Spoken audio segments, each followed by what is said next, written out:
Hey guys, we are back. James, Rauman, and AJ here.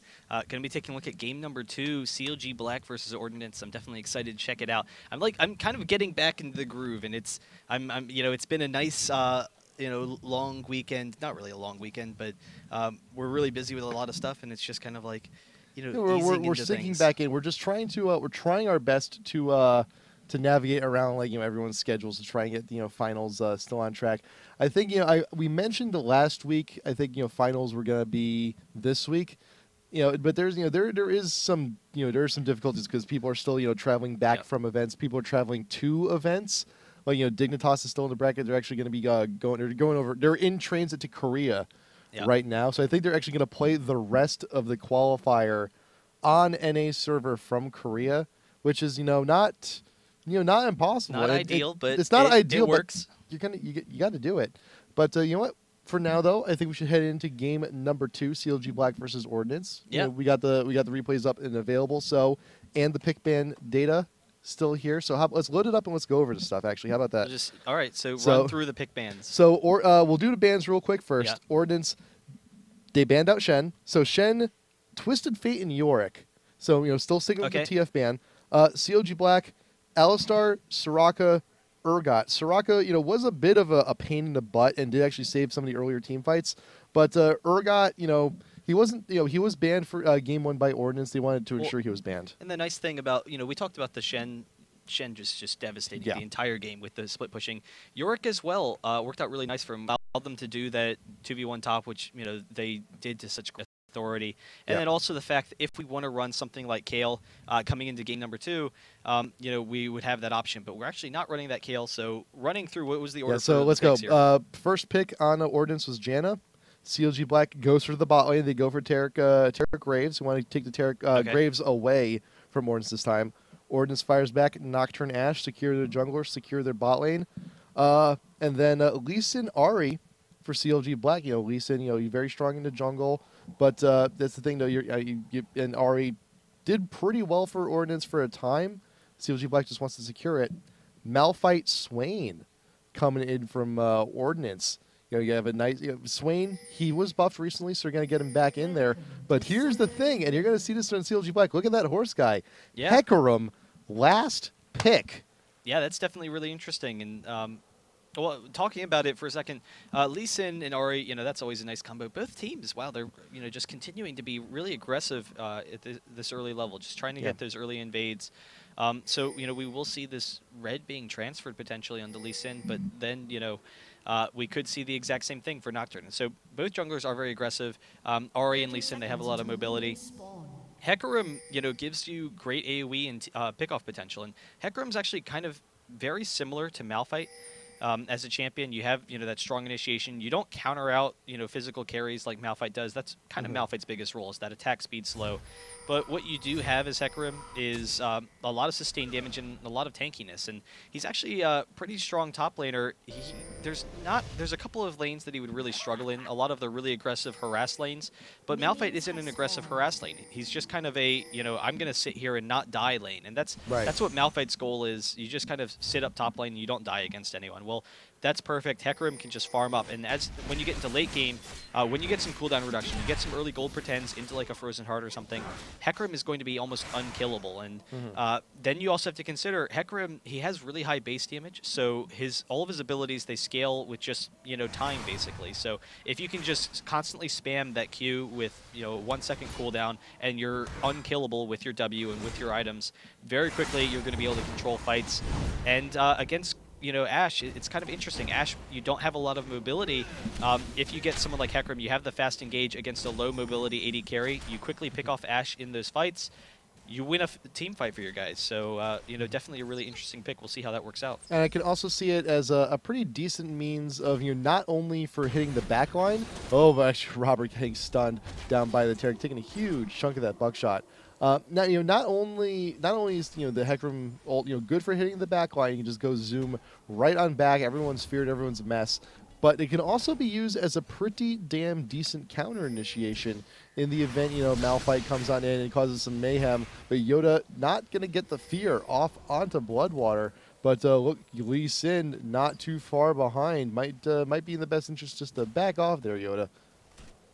Yeah, and it's interesting. Graves and Tarek have a nice lane advantage against Ash and Janna. Jungler's actually going to meet up once again here. They got vision. They know they're there. But Zuna may be in a little bit of a pickle. Swain, with one snare, could actually do some pretty huge damage. But just going to go ahead and back off. Yeah, and it's interesting. Graves versus Tarek, and Graves and Tarek versus Ash and Janna, we have just so much burst damage actually trying to go in on Robert X. Lee, but the exhaust they are able to get out of there. So we have a lot of burst damage. Lee Sin, in the meantime, coming in aggressively, trying to steal this red as well. In the best shape there. He does that. Whoa, the Q not going to land on Yoda. Nocturne did not get his red yet. But hey, that bush is warded. That's not the best opportunity. CLG.Black, they know he's there. Oh, safeguard it to the ward. Gonna get the slow, gonna get the Q in the wave, and the first blood gonna go to Zuna. The fantastic ward placement able to close the gap. The exhaust going down onto Swain. Does get the snare. Will he be able to kill anything? No, he will not. 4 members. CLG.Black all up in Ordinance's business. Wonderful first blood. Wonderful. Yeah, and so we are going to be able to steal this red. We'll see whether or not Lee Sin holds on to it or if we pass it on to Graves, because we have a lot of kill potential. Lee Sin is going to grab it. And so that bot lane, Graves and Tarek, you just have so much burst damage. The up-close buckshot with the armor pen from Tarek, very quickly you can burst anyone down. Janna and Ash, you do have a nice range advantage. You have great kiting potential later in the game. That's what we're going to see with the volley and with the whirlwind as well. But early on, you can get some nice harass. But if you get stunned by Tarek, you're basically going to go down, or at the very least drop a lot of health. And not having a heal to come against that could be a pretty difficult lane for them. We'll see if CLG can take an advantage there, if they can get any early pressure with kind of their kill presence. They really need to get some nice harass off while Tarek's not there, but Hood Stomp, perfectly fine, is going to back off. All right, so let's talk about Nocturne for a second. He's died to the first blood. He is buffless. And he's only level 3, and Nocturne ganks get really, they really start to shine when he hits X, when he has his ultimate. What should he be doing right now? The big thing is just farming, and Nocturne clears the jungle fast enough that's not going to be that big of an issue, but Lee Sin is at a serious advantage right now, and if Lee Sin can try to aggressively counter jungle Nocturne, that's definitely a concern for him. We'll have to see how that factors out. We're going to see a little bit later ganks. The Nocturne and Ashe combo down in that bottom lane is devastating. I mean, it's basically an unstoppable combo if you can, start getting it working. You have, tons of damage potential. It's going to be really cool to see. I mean, there's definitely a lot of opportunities there for Ordinance, but right now he just needs to get to 6. So just farm the jungle, clear your camps whenever they come up. We do have the ward here still at red, so they have a nice, advantage there of being able to take a look at him. But we'll have to see. If we can get that Nocturne Ashe combo, that will be huge. In the meantime, Swain doing a decent job mid. We will see some nice pressure from Ahri, but Ahri's actually going to have to get into Swain's kill zone in order to do any damage. So, we could see Swain just kind of turning this into a farm lane, which definitely works out for him. Yeah, and as a side note, if you want to see some amazing Nocturne Ashe, combo play, do actually go back onto our YouTube and watch the Teamless Mega Shock Game 3. There's amazing, amazing combos there. But I mean, for now though, and Swain, he was buffed recently, and if you're going to be going up against a lot of members of a team that are very mobile, the Decrepify can actually pay off very much so. But Robert getting chunked out pretty huge, just stun, shatter, a hit or two, you're at half health, and that's a non-healing lane. You only have the shields from Janna. Yeah, it started off, we actually had some nice harass from Ashe and Janna. We do see Hecarim is basically fine in this top lane. He's, just comfortably farming. You're really not farming, just bat. You just, get out of your farm. If you want to farm this, you're going to have to go back to tower. Get out of here. But he can get some fast gold pretends out of that. He could. He has a slight advantage over Hecarim right now, so that's definitely huge. Hecarim, or over Malphite right now. Hecarim, is really strong as the game progresses. We are going to see an aggressive gank here. We do have Malphite coming down as well, so they're kind of recognizing what's going on, just actually going to ward that blue. And it seems like we might have an invade on this blue. We do have 4 members up here, so they have the advantage, and they will actually go for it. We'll see if maybe they're baited in, because they only have vision of 2 of them right now. They don't see the rest of them. Yep, CLG.Black is looking to try and get this, but Ahri hit Trigger. There comes the Malphite ult. They're for the engagement. There's the rest of the team. There's Orders. We got a full 4-on-4 situation here going down at the enemy blue buff, and Spellsy is actually able to get the kill onto Zuna. Swain goes down following there. Hecarim is exhausted, will not be able to pick up anything else in there, but Spellsy is in the wrong spot at the wrong time. Tornado, will you be enough? Stun, will something happen there? There comes the flash coming in from Psycho Sid, and a kill will go down onto Spellsy, but Yoda so far away. Auto tech will not be enough, but still though, really, really good situation there for CLG.Black, Yeah. getting those kills. And Yoda actually, getting back that blue, so he will be, fine there. That'll give him some nice buff control. But there's still net gain, yeah, though. it is a net gain once again for CLG, and they recognize, they had a nice strong situation there. So really nice play for them. We do have that early Madreds onto Lee Sin, and it's kind of interesting. Lee Sin, a lot of times you'll go with kind of a more aggressive damage build. Wriggles definitely works out very nicely with him, but I think a lot of the reason why he went with that Madreds build is the fact that he's going up against Nocturne, and Nocturne has a slight wave clearing advantage and almost always goes with Wriggles, and having the Wriggles on Nocturne, gives you that jungling speed, gives you buff speed, and gives you dragon speed. So Lee Sin wants to count that out a little bit. We have the ultimate going onto Hood Stomp, though, and Robert X. Lee going to be able to take him down. So really nice job there. And, despite the fact that Graves has so much burst damage, just the disables and then the shield from Janna, is really working out nicely for them in this bottom lane. Yeah, I also like how Spellsy knows, like, I don't have to auto attack him. I don't have to do anything. Ash, it's all you. I'm not going to steal your thunder, and just walking around in circles waiting for the Graves to die. But good kill bot lane. It's something definitely needed to happen. It's gonna put Ordinance a little back into the game. Closing the gold lead, getting there, and Dragon is still up. Ward going down in front from Ordinance. They want to be aware, and Yoda trying back on double buff. First time he's had double buff this game, I believe. So now it's a matter of what can he do with it. He does have the ult. Could go in and pick a lane, and Ahri. I don't know, Ahri in combination, being slowed by Swain, something could actually happen there along with the sun, but there is, Ash Arrow is down for the time being, so they're not going to be able to get that combo anytime soon, but there you go. There is the push into the wall from Spellsy, trying to pick up something here on Blood Aura. The fear goes down and should be able to get that kill, yes. Very nice, very good positioning from Spellsy. Wonderful positioning. Yeah, so they are very safe, baiting him in there. Really nice job from Janna. So, I don't know, we'll see, but you're absolutely right. Spellsy, just great control right there. In the meantime, we do have a really successful farm for Hecarim, and it's kind of interesting. He can push Malphite into the tower a little bit faster than Malphite can push. So, we'll see if that factors into anything with his movement speed. He can try and come down to mid and pick up ganks mid. He's not going to do that right now, but that is something to consider. The fact that Swain is pretty short range, not only is he going to be vulnerable in lane, but if we see some team fights later, then that short range of Swain is going to put him right into the kill zone of Hecarim, and we could see a really nice, some really nice aggressive play there. Now, also look at the ward coverage from Psycho Sid here at top lane. Not only do you have near the ramp near the enemy blue warded, he has his own tri-brush warded because he knows Yoda could actually go the long way around. But there is Ahri trying to get the charm, a nice flash away from the Ash. But there is Lee Sin getting the kick into the wall, should be able to clear up on that pretty easy. And there's Spellsy all by his lonesome, gonna try and get away from the four-man push, but there is Swain, does not get anyone on the route and should actually be going down. There's a ward just to cover the bases, and they're just gonna let him go. CLG.Black is like, you know what, go. We got Dragon, there's nothing you can do about this. Yeah, and so they're not able to pick up that kill there, but even so, they got the kill onto Ash. So, yep. Free Dragon, always worth it, always a good time. Maybe not Swain, so free. Yeah, actually, with Nocturne here as well, they're a little bit concerned. They are kind of low. Link can't really fight right now. Lee Sin, can't fight right now, and he will get low from that Dragon. So, I'm a little bit surprised that Graves didn't kind of stick around. But yeah, Ahri ult is down. If Yoda got in with the ult while they're still engaged on Dragon, he would have gotten the fear off onto Ahri. Swain could have followed it up with the snare, and yeah, that could have been a bad situation. But hey, got a pink ward, gonna go ahead and clear out. Pink wards are always a good idea, by the way.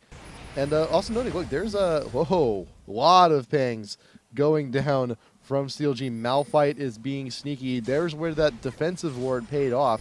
Saw the tri-brush, saw Malphite going down. He knows he's going for the raids. But there you go. There's the engagement down onto Link in the mid, right under the tower. But Zuna is here trying to make something happen. Not going to be able to get much, but there's Psycho Sid, only gets the fear onto the Malphite, and Nocturne will be able to get away, but Swain is in a pretty bad spot. He will be killed by the Lee. Lee 3-1-1 right now. Now, go ahead, attempt number 2 at Dragon. There is a pink ward, it is cleared. This time they should be able to secure it pretty easy.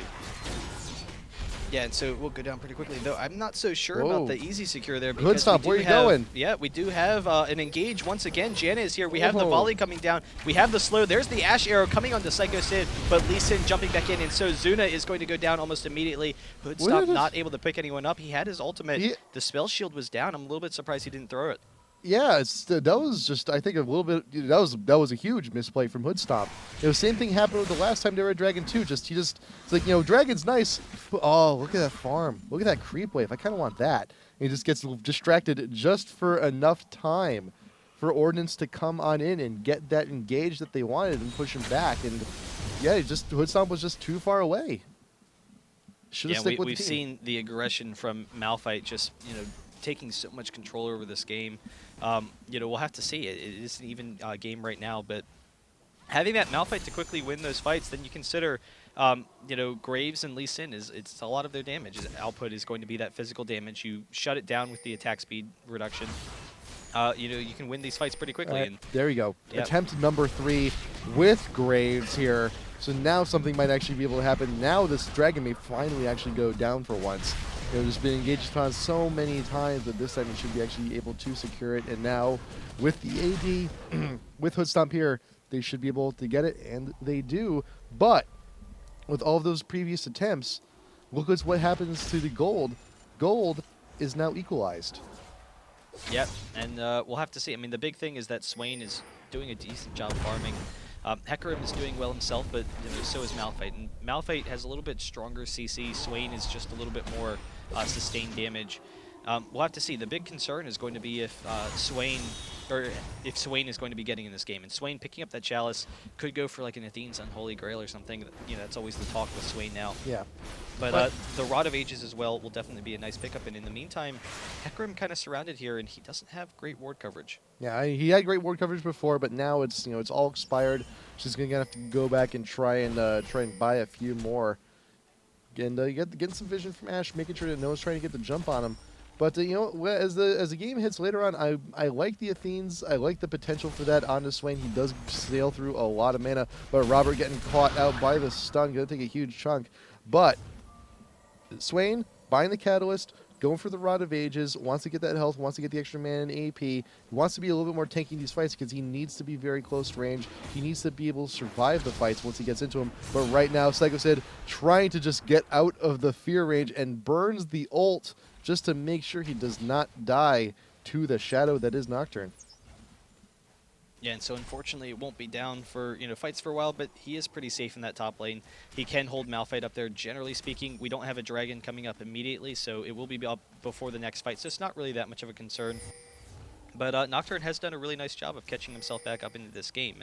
After that early advantage from Lee Sin, we do see Ahri coming down here, but the nice ward coverage from Janna will keep them alive. They have the volley, they have the whirlwind, they can easily get themselves out of there, and they absolutely know that Link's there, so it's not really a concern. And in the meantime, we'll see Nocturne coming in mid, not really going to have a great engage opportunity against Lee Sin, but they can push down this tower. Yep, they know the mid's gone. They know they can go ahead and contest this, and there's not a whole lot that can be done. Ahri's just kind of have to sit on her hands, and Lee's is going to try and go in. Zuna can only do so much, though. Otherwise, he's going to get feared, he's going to get snared. He's not going to have too many options, but Ahri back in the mid. There's the vision, and Yoda, unfortunately, on the brunt end of that, and all that burst going down does not even finish the fear, and Link is able to just straight out 1v1 the Nocturne. So now that is a big concern. That's a huge concern for Ordinance right now, the fact that Ahri is capable of doing that much burst in such a short amount of time, but oh, Brax just barely getting away from that one. Does have to flash over the wall into the Wraith Pit. But will CLG.Black be able to take down this tower, though? They have the minion waves to do it, and they could just decide not to as well. But Braxton's here trying to make something happen, trying to push him away. But there is the charm. He's in a bad spot, and the wave and the Q will finish in Tier 1 mid going down. Yeah, and so that nice little map pressure is definitely huge. Lee Sin, along with Ahri, if you hit that charm, you just have so much burst damage. Hecarim actually coming down to just hold the creep wave past the turret. So along with Lee Sin and Ahri, there's a lot of fight potential here against Malphite. Huge bait. Psycho Sid just goes back. He's like, nah, Malphite, just if you want to come play around this area. where all of my friends just happen to be. Ulting straight for the Ahri, trying to get away, but the charm does still hit. The ult from Hecarim is almost up, though. They can still go in on this. It is now up, but they're just going to go ahead and back off. They've pushed it back. The wave is still there. They can also take tier 1 tower up top as well. So yeah, they should be able to pick up that tower pretty easily. You know, Malphite with the really nice control, jumping onto Ahri, was able to get himself out of there. Yep. We'll have to see, you know, whether or not, I don't know, either of these teams can continue to take this advantage if CLG can continue to press it. They are 3K gold ahead, but this is actually going to be a tower for Ordinance as well. So, you know, doing a nice job to put themselves back in the game. And the big thing to consider is how much initiation potential they have with Ashe and Nocturne. They basically get to decide when the fights are going to happen. And Tarek's basically a dead man here. Graves as well if he's walking into it. Oh, but Good Stomp is here to try and help save the day. He is exhausted, but the sun's going down onto the edge. But here's Nocturne helping out. Swain is not too far behind either. And there's the snares. There's all the damage needed. That is a nice ambush. Bot lane coming in from Ordnance. Yeah. With a wave, they can just go ahead and still keep pushing. And all of a sudden, one turret and those 2 kills, they've caught back up. That's a 3K gold advantage, just completely nullified. We do have Ahri coming down here. Swain, the ult is going to be down in a second. So I don't like Ahri's positioning, but there she is, right going in for the back line. But it's actually still working out. Spellsy does go down in the process, but there goes the Decrepify onto Link, and Yoda is there to help put down all the damage. And Zuna and Hecarim, they're in a full retreat. All the damage coming in from Swain, the stun. The Root will be able to catch Zuna, but he's realizes, you know, that's his fate. He might as well try and still get a kill, but Psycho Sid now in pursuit of the Ashe. Will you be able to catch up? Will you be able to get the speed you need in time? No, there's the Malphite ult, and no, will not be able to get the Ashe. Yeah, really nice job there, kiting out at the very last second. And that's kind of interesting. A lot of that goes back to the Swain changes.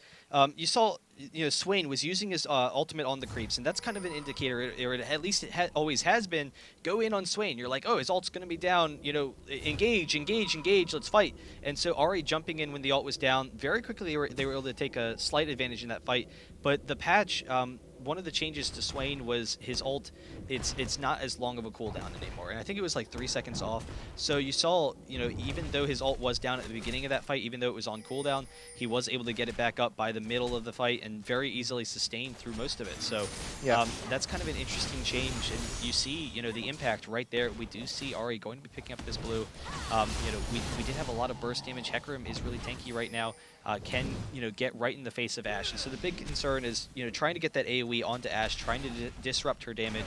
We do see they are coming for this dragon once again, and Malphite is not there, but even so, we might have an engage from Ordinance. Yeah, CLG.Black does not have the best scorecard when it comes to engagements around dragon this game, but this time they're actually able to secure it without issue. But then there's now it's the decision of where they want to push, where they want their presence to be known. And right now they do have a ward right by the Wraiths. They know they can try and pick up Swain, but they will not. They're going to run into a lot of trouble. Ashe is there to just keep on plugging away at whoever comes a little bit too far in. But the double kill going down onto Swain, the Root. Ahri, will he be able to get a kill in the meantime? Oh, we will go down with Psycho Sid.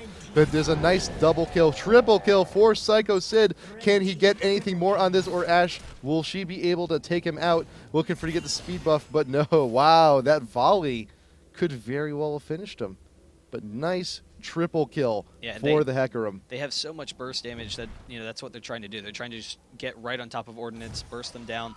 The issue is, you know, if they can't burst down Swain right away, very quickly Swain is going to regen. If they can't burst down Ashe, then we saw what we did there. And Ashe just has enough, you know, of a disengage with the volley where you can very safely kite out the team. And after the ults are down, after, you know, Ahri is down, her charm is down, and after Hecarim's ult is down, very quickly it's going to be difficult for them to engage on Ashe, and that's what we're seeing in these fights.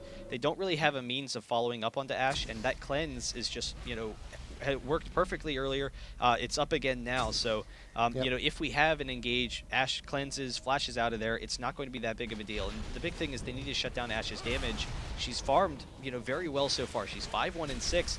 And it's going to be absolutely crushing CLG if they can't take her down. Not to mention that even in that last fight, Robert's positioning was so money. It was so money. It was just right around the corner, past the bush, out of immediate sight from CLG.Black, just able to pick off anyone. If you were going past that side brush, if you were in it or going through it, Ashe is there, you're in sight, and she's just in perfect range, in perfect sniper position to just plug away anyone who dares to come too close. Really good positioning. Yeah, and we'll have to see. I mean, we still have plenty of burst damage from CLG.Black, and that's what they want. They want that burst damage and to win the long sustained fights. We do have the snare there, actually, and we're actually just going to have a fight. Oh, Malphite just walking in. And there's the Ashe arrow. With the Nocturne ult to try and follow up. You're going to try and follow Psycho Sid. He was a little bit too far away from the fight, but there's the Janna ult to clear everyone away and gets a little extra heal on. But Psycho Sid's still in the middle of everyone. He is exhausted trying to get what he can, or he will get the Nocturne kill, but look at everyone on CLG.Black is so incredibly low. Everyone from Ordinance is so incredibly low as well, and there you go. There's a Shirelius now being popped late into the fight. Rob wants to try and get what he can. All the shots going down on Hussop, plus getting vision with the hawk shot over the ledge. Hussop wants to get to Swain. He does, but will not be able to outduel the Ashe, but does manage to get the Janna. And right now, Ashe and Hecarim are the last two standing up still an even trade. Every single fight has been coming down to the wire. The issue is that Ashe is not going down. In each of these fights, you know, it seems even, and the gold is even for CLG.Black. And it's like, oh, hey, guys, we almost won a fight. But they're not getting in on Ashe. And so Ashe is easily cleaning up all of these fights. And, you know, late game, having those disables on Ashe, it's just fantastic. And if they can't shut her down, then they're really going to continue struggling. And all of a sudden, instead of, you know, having an even fight or maybe slightly winning a fight, it's very quickly going to turn against them, where Ordinance is just going to be like, yeah, guess what? You're dueling with an Ashe, and she's winning. Yeah, good luck. So, I don't know. We'll have to see. I mean, Ashe is incredibly strong right now. How much gold does she have? That's not the gold tab. There we go. 2,300 gold. So she's going to be able to finish that Phantom Dancer. Going to be able to buy some, you know, pots as well if she wants to.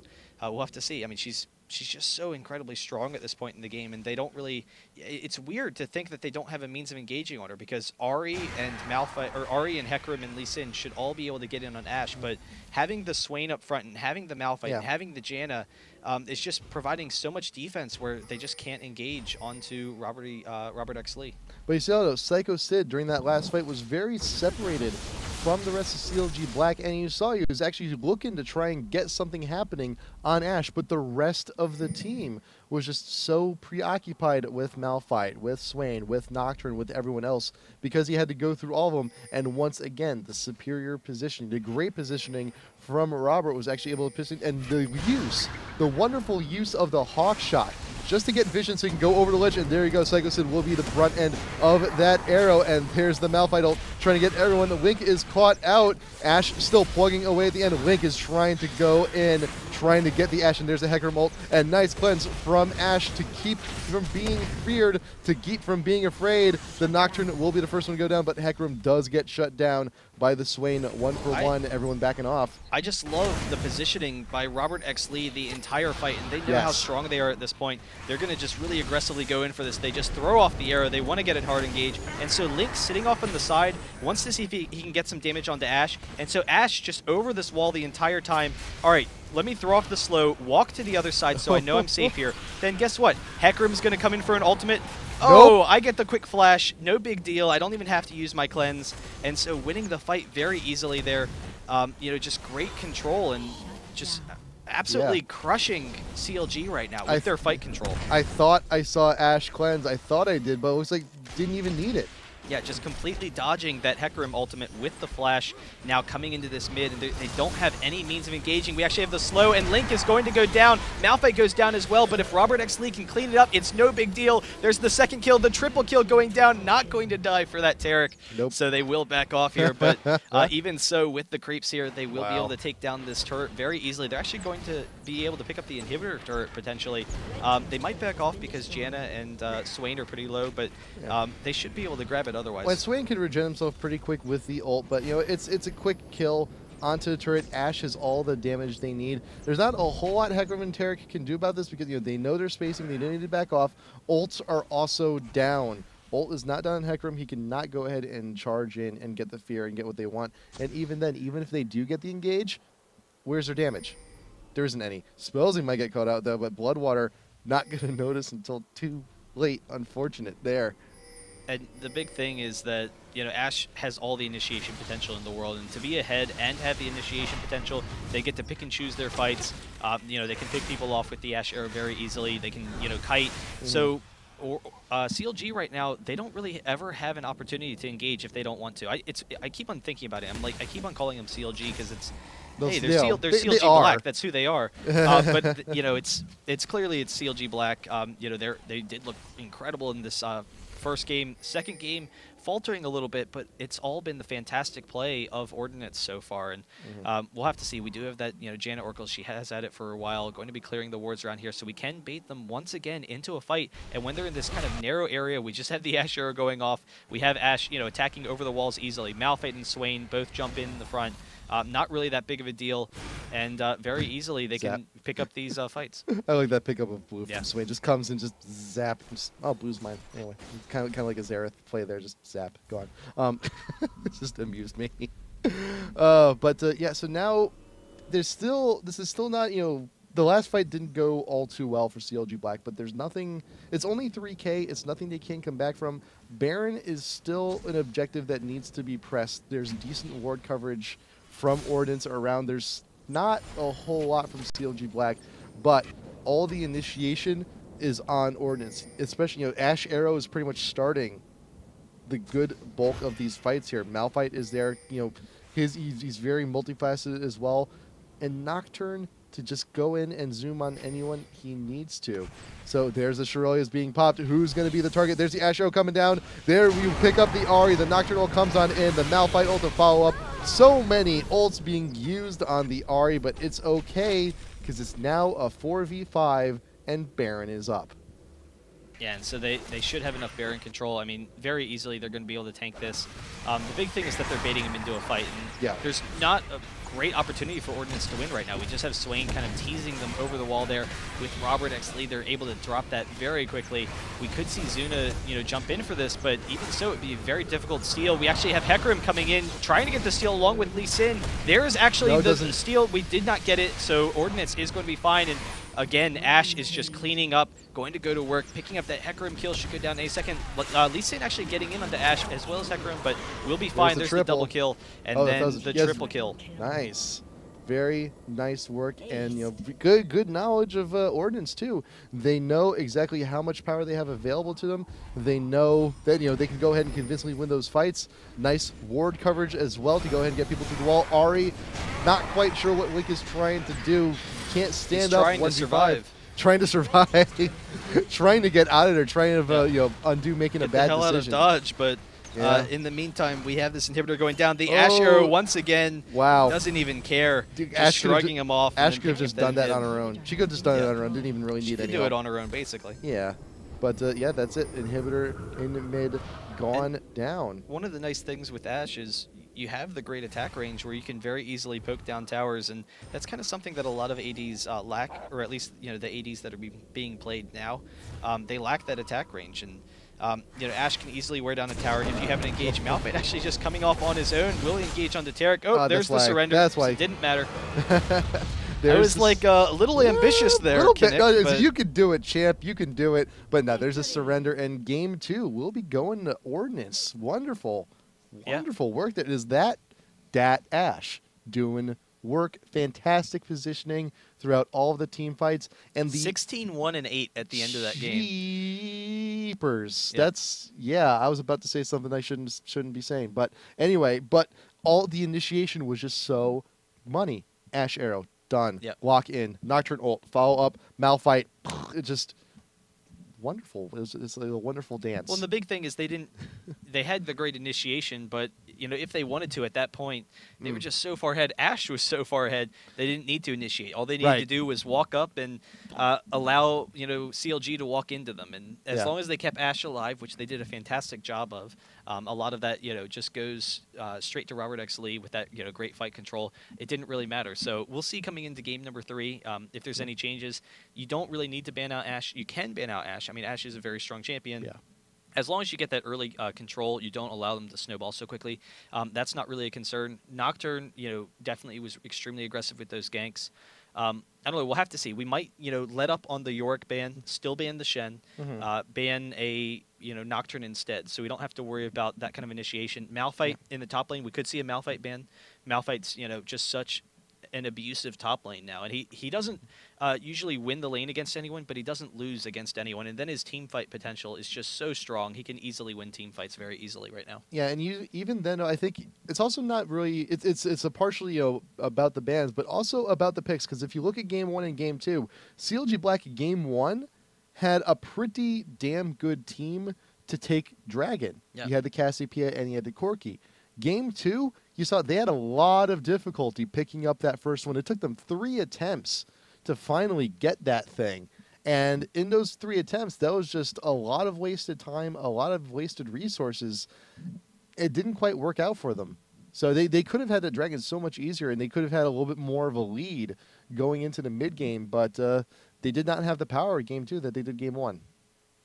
Yeah, and the big thing was, Ahri.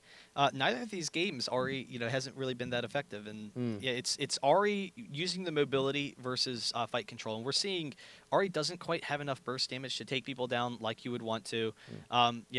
Running up against an AOE team both times, Ahri just kind of getting caught in the middle of it, and so we'll see. I mean, if you can get early ganks with Ahri, then that's huge, and if you can keep that with that mobility, stay out of the AOE, that'll definitely be very nice, but. I don't know. I don't think we'll see an Ahri pick this game number 3, since Ordinance, game 1 didn't do so hot, and then CLG didn't do so hot game number 2 either. But I think maybe we should just as a matter of rule, just stop playing Ahri. Yeah. I don't know. Yeah. I don't know. It might be an omen. It's a gentleman's agreement. It's a gentleman's agreement. We'll just never play Ahri again. We'll just, I'll just never see that dance again.